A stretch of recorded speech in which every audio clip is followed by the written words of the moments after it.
Hello again. So, if I were to title this video, it would be called Sounding Off.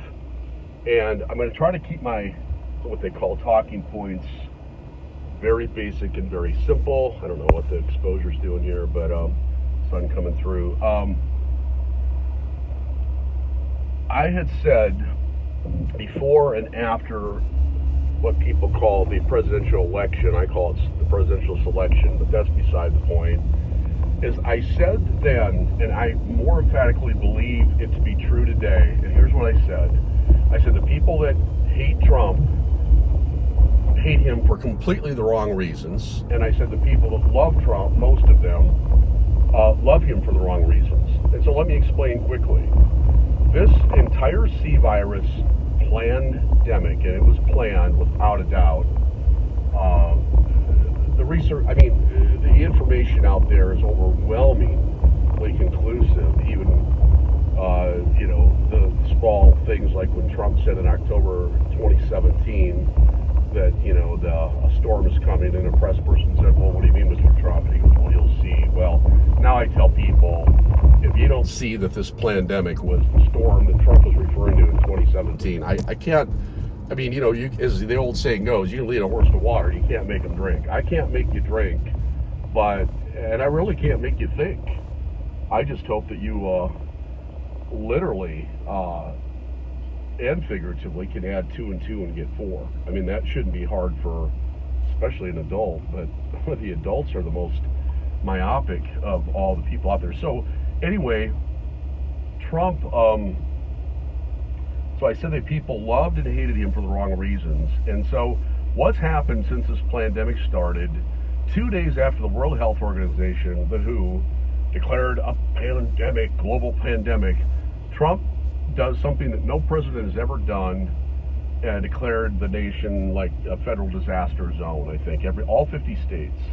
And some of the research I did indicated that actually, because of all these unconstitutional laws that have been passed over the years, obviously getting ready to set up the global government and the takedown of the United States in particular to get absorbed into the United Nations, these unconstitutional laws, apparently, when Trump made this on March 13th, this declaration, agreeing with the WHO 100%, that basically automatically basically gave FEMA control of the country, the finances, the railroad, the food chain, you name it, the control of the country. And not too long after that, Trump would give these press conferences, and the podium, they removed the presidential seal, and he even gave one press conference where he talks like in almost a past tense, like, I've enjoyed being your president.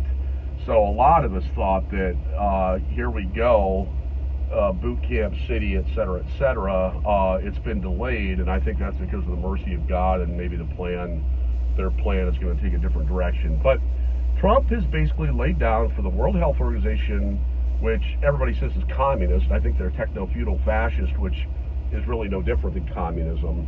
It's authoritarianism, let's put it that way. Trump laid down for them, and the United Nations, the CDC, which is a private corporation, and absolutely did nothing to look at the trade-offs between this virus, which has turned out to be basically milder than some of the severe flu strains that have been running around the country in the last 10 years, and has just basically shut the country down, and a lot of people and businesses and everything are crippled in spite of the money that they received. He basically allowed them to come in. It was like the rape of Nanking, and Trump just laid down for these people. And let me just reiterate, the United Nations has nothing to do with conservative values, and certainly not Christian. Christians have been warning that the United Nations would be the one world government from which the Antichrist would, lighten things up a little bit, from which the Antichrist would execute and the false prophet execute their reign over the entire world, the last Gentile empire. So, but here's the point. So all these conservatives and Trumpers that were saying, oh, Trump is great, whatever, we love him, whatever.